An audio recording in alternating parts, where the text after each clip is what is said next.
नमस्कार। न्यूज के चौधरी में आप सबका स्वागत है। मैं वीरेंद्र चौधरी एक बार फिर से आपके सामने हाजिर हूं एक नए सवाल के साथ। सवाल यह है कि क्या राहुल गांधी को राम मंदिर विरोध से न्याय मिलेगा? क्या राहुल गांधी को राम मंदिर विरोध से न्याय मिलेगा? आइए इसी सवाल पर देखते हैं न्यूज के चौधरी। आज कांग्रेस पार्टी के कैलेंडर में दो बड़ा ही महत्वपूर्ण चीज हुआ।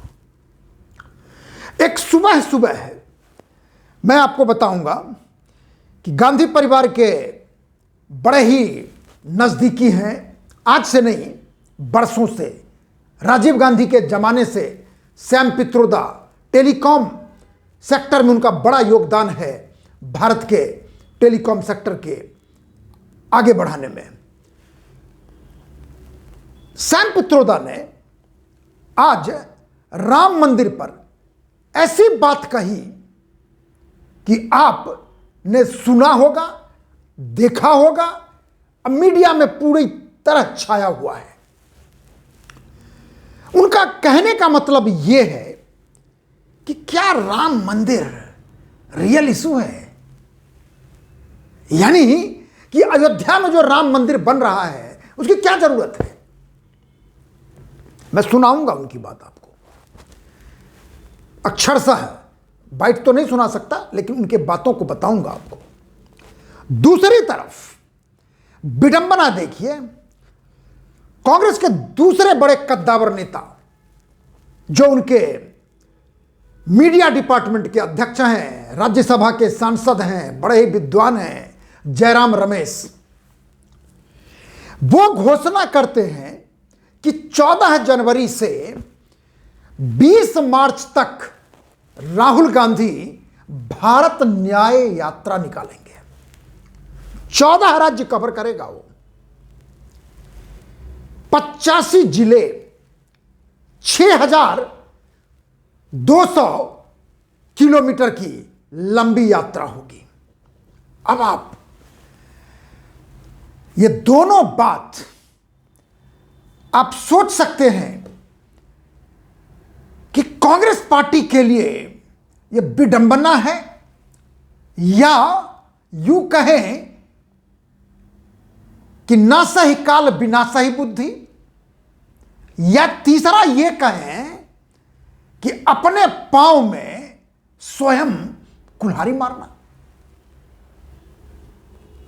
देखिए, सुबह सुबह उनका तकरीबन 27 तारीख 12:08 पर उनकी खबर आती है सैम पित्रोदा की। मैं सुनाता हूं आपको, अच्छा लगेगा सुन के आपको, और हंसी भी आएगी कि इनको पता नहीं था कि आज भारत न्याय यात्रा राहुल गांधी के लिए घोषणा की जा रही है, या तो उन्हें पता नहीं था या जान के कहा। सुनिए उन्हीं के शब्दों में, I have no problem with any religion, it is okay to go visit the temple once in a while. Sam Pitroda कह रहे हैं, but you can't make that the main platform.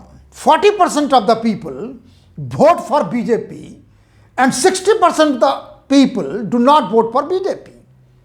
He is everybody's prime minister, not a not a party's prime minister, and that is the message the people of India want the prime minister to have. Talk about employment, talk about inflation, talk about science and technology and challenges. They means people have to decide what are the real issues. Is Ram Mandir the real issue? बड़ा चुभा है मुझे ये बात। देखिए, जाति तौर पे मैं राम मंदिर से बड़ा ही बचपन बाल्यकाल में 10 वर्ष तक रामलला के साथ रहा हूँ, उनके मंदिर में रहा हूँ, तो मेरे दर्द को आप समझ सकते हैं कि राम मंदिर पर कोई भी कुछ बोलता है तो मुझे बड़ा ही चोट पहुँचता है। तो उनके ही शब्द हैं कि इज राम मंदिर द रियल इशू और unemployment is a real issue. Is Ram Mandir the real issue और inflation is a real issue? Is Ram मंदिर द रियल इशू और is the air pollution in Delhi the real issue? कहने का मतलब है सब कुछ रियल इशू है, राम मंदिर नहीं है। और ये है भी। कांग्रेस पार्टी के लिए राम मंदिर कोई मुद्दा नहीं है। राजीव गांधी ने जरूर गेट खुलवाया 86 में, लेकिन साहबानों को केस जानते होंगे आप। और राम प्रेम नहीं था, वो बाध्यता थी, अपीजमेंट की बाध्यता थी।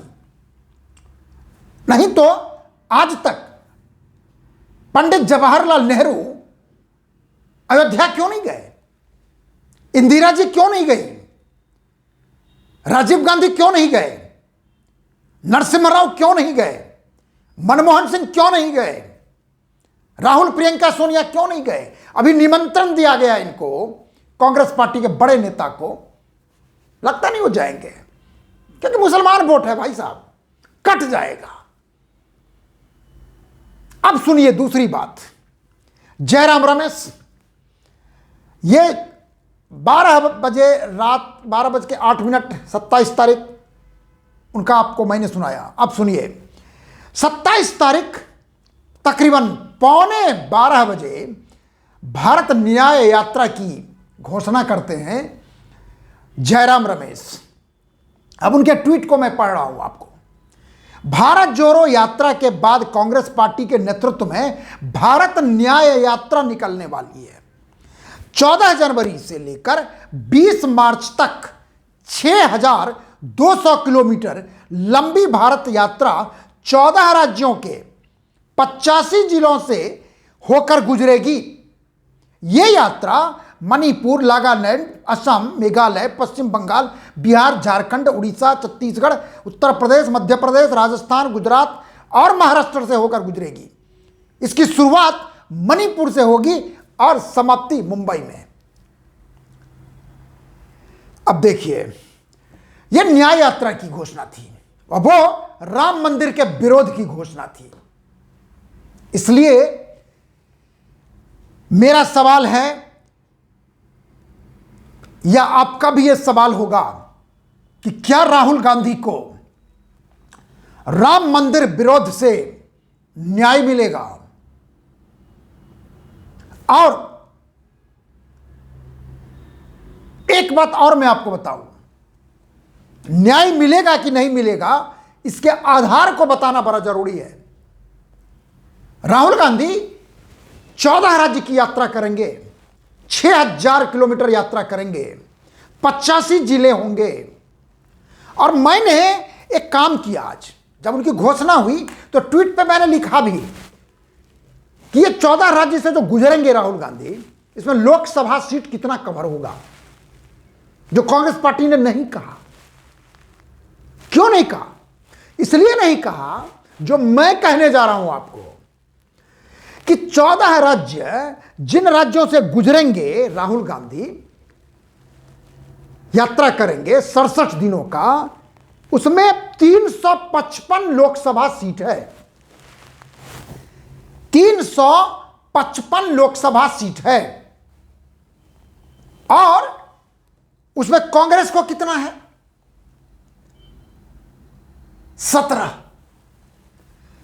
17 बट्टे 355, 14 राज्य, 17 सीट, कुल 355।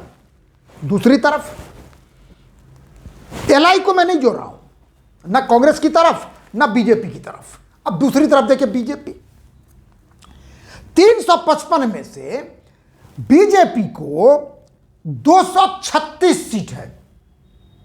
236। अब मैं प्रतिशत, फीसदी में भी बताता हूं। 355 जो कुल सीट है 14 राज्यों का, यदि 543 में से आप गणना करेंगे तो बनेगा 67.87%। यानी वो 68% सीट है 355 543 का। और मैं ये क्यों कह रहा हूं अभी बताऊंगा आपको। और कांग्रेस को 17 सीट है 355 में, वो कितना बनता है फीसदी में? 4.78, यानी 5% से भी कम।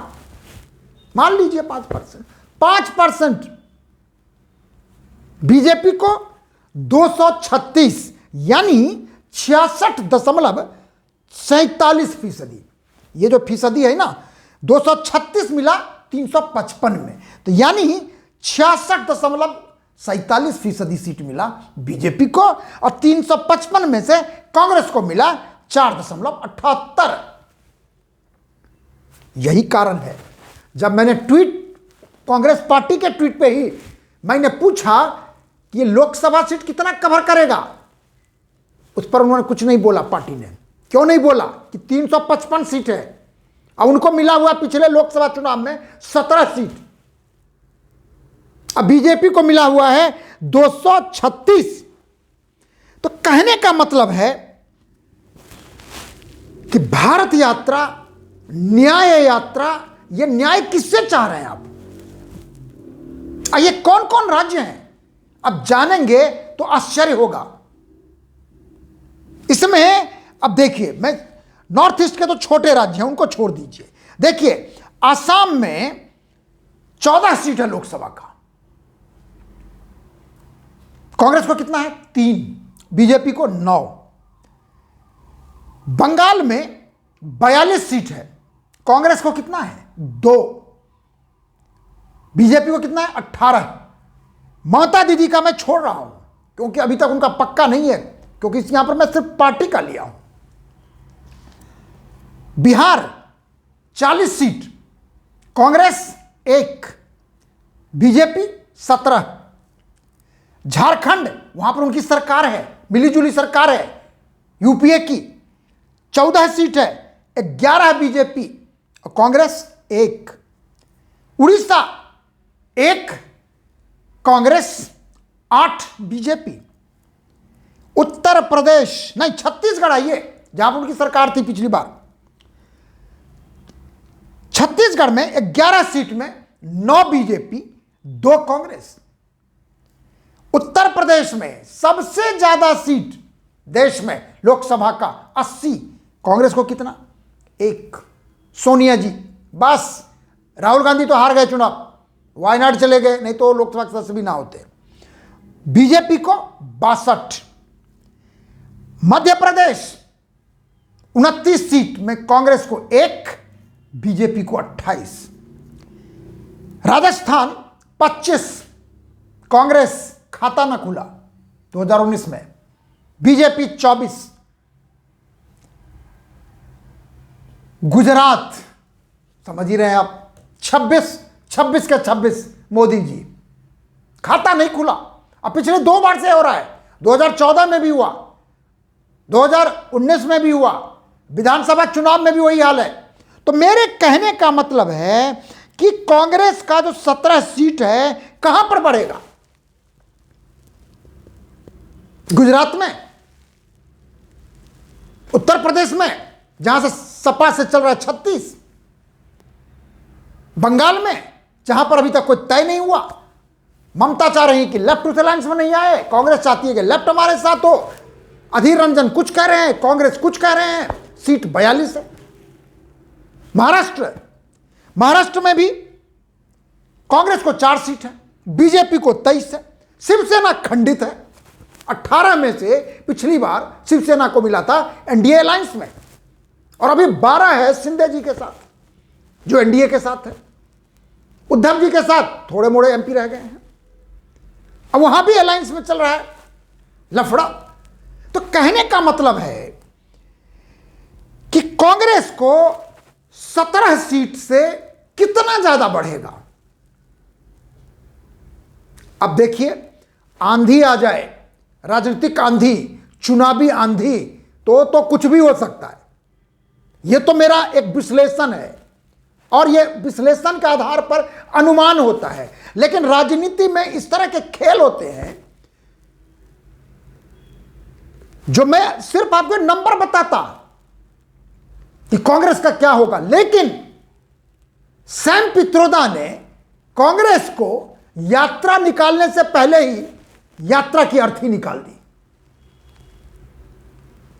माने कि राम मंदिर 22 जनवरी को रामलला के प्राण प्रतिष्ठा होने जा रहे हैं। पूरी दुनिया में किसी भी पार्टी का होगा, कोई हिंदू होगा, नमस्कार करेगा, आराध्य देव हैं। अब भारत की यात्रा निकाल रहे हैं न्याय की, और वो जो भारत भूमि के जो प्रभु श्री राम हैं उनके मंदिर को आप सवाल उठा रहे हैं। अब विडंबना शब्द का प्रयोग किया था मैंने। यह विडंबना आज नहीं है कांग्रेस के साथ, नेहरू जी के जमाने से है। सबको याद है कि डॉक्टर राजेंद्र बाबू भारत के राष्ट्रपति थे, सोमनाथ मंदिर का पुनरुद्धार हुआ था, और के.एम. मुंशी जो कानून मंत्री थे वो उस न्यास के बड़े आदमी मतलब जुड़े हुए थे। उन्होंने राजेंद्र बाबू को निमंत्रण दिया और राजेंद्र बाबू ने स्वीकार कर लिया, बिल्कुल ठीक है, सोमनाथ मंदिर में क्यों नहीं जाऊंगा, मैं उद्घाटन करूंगा। नेहरू जी चाहते थे ना, कैसे जाएंगे आप, क्यों जाएंगे आप? अरे भैया नेहरू जी, आपका जो भी विश्वास है, फेथ है, आराध्य है, नहीं है, लेकिन राजेंद्र बाबू ने नहीं माना, वो गए। नेहरू नहीं चाहते थे। बाबा विश्वनाथ का मंदिर काशी में गलियारों में 70 साल तक किसी को सूझा तक नहीं। अयोध्या रामलला टीन के घर में रहे, छोटे से रामलला, 70 वर्ष तक किसी को मतलब नहीं, खुद तो मजा ले रहे हैं, सत्ता भोग रहे हैं। आज जब निमंत्रण दिया जा रहा है प्रधानमंत्री नरेंद्र मोदी ने, चाहे वो काशी का हो, चाहे वो महाकाल उज्जैन का हो, चाहे वो केदार धाम का हो, चाहे वो अयोध्या धाम का हो, किया। आज जब कांग्रेस पार्टी के नेता को निमंत्रण दिया जा रहा है, निमंत्रण स्वीकार करना तो दूर है, लेकिन सैम पित्रोदा जैसे आदमी वो राम मंदिर का अपमान कर रहे हैं और उस पर कांग्रेस चुप। कहने का मतलब है, इसलिए मैंने यह सवाल रखा कि आज आप दो चीज कर रहे हैं, भारत यात्रा निकाल रहे हैं और राम मंदिर के विरोध से निकाल रहे हैं। क्या आपको लगता है कि यह यात्रा जो हर घर में राम, सुबह से लेकर शाम उठते हैं राम, सोते हैं राम, और उस राम का विरोध, उस राम का अपमान कैसे सहेगा हिंदुस्तान? सोचिए आप। इसलिए मैंने कहा है कि हमें कोई हक नहीं है, लेकिन लोकतंत्र है, बोलने की आजादी है, अभिव्यक्ति की आजादी है, एक मर्यादित भाषा के रूप में। और इसलिए मैंने कहा कि ये कैसी यात्रा है राहुल गांधी जी की। जिस दिन यात्रा की शुरुआत की घोषणा हो रही है, 14 जनवरी आपने सही चुना, यह मैं कहूंगा। मकर संक्रांति होगा चाहे 14 या 15 को, ठीक दिन है, लेकिन घोषणा के दिन मर्यादा पुरुषोत्तम राम को अपमान करके और उसके बाद भारत यात्रा, जो भारत भूमि ही राम का है और जहां पर समागम होना है 22 जनवरी को, संपूर्ण विश्व टकटकी लगाए इंतजार कर रहा है कि कैसा होगा राम मंदिर। अयोध्या धाम जंक्शन नाम बदल दिया गया है अयोध्या का, रेलवे स्टेशन का। अयोध्या में प्रभु श्री राम के नाम पर इंटरनेशनल एयरपोर्ट बन रहा है, सारी दुनिया वहां पर आएगी। क्या आपको इतना दुख, इतना क्लेश, इतना चोट? भाई नरेंद्र मोदी हिंदू हैं तो क्या मंदिर नहीं जाएंगे? आप राहुल गांधी, प्रियंका गांधी, सबको तो चुनावी हिंदू बना के तो घुमाते हैं, जनेऊ पहनाते हैं, गोत्र कहलवाते हैं, जो कि गोत्र गलत है। नाना का गोत्र कहीं अपना गोत्र हुआ है? कहने का मतलब है कि मैं समझ रहा हूं, भविष्य दृष्टा नहीं हूं, भविष्यवाणी नहीं कर सकता, विश्लेषण पर आकलन करके, नंबर पर विश्लेषण करके अनुमान लगा सकता हूं कि 17 सीट से कितना ऊपर जाएंगे राहुल गांधी, ये समय बताएगा। और बीजेपी 236 में कितना ऊपर जाएगी, नीचे जाएगी, ये सारे चीज चुनाव होने के बाद पता चलेगा। वो और चुनाव दूर नहीं है, क्योंकि राहुल गांधी की यात्रा खत्म हो रही है 20 मार्च को। यदि हमें सही याद है तो 2019 में लोकसभा चुनाव की घोषणा हुई थी 10 मार्च 2019 को, और पहला फेज हुआ था अप्रैल में। और हम समझते हैं कि शायद हम जो अभी आपसे साझा कर रहे हैं वो कांग्रेस पार्टी भी सोच रही होगी, क्योंकि जो डैमेज करना था वो सैम पित्रोदा, कांग्रेस के बड़े नेता, निमंत्रण नहीं स्वीकार करके राम मंदिर प्राण प्रतिष्ठा कार्यक्रम का वो कर चुके हैं, डैमेज कर चुके हैं।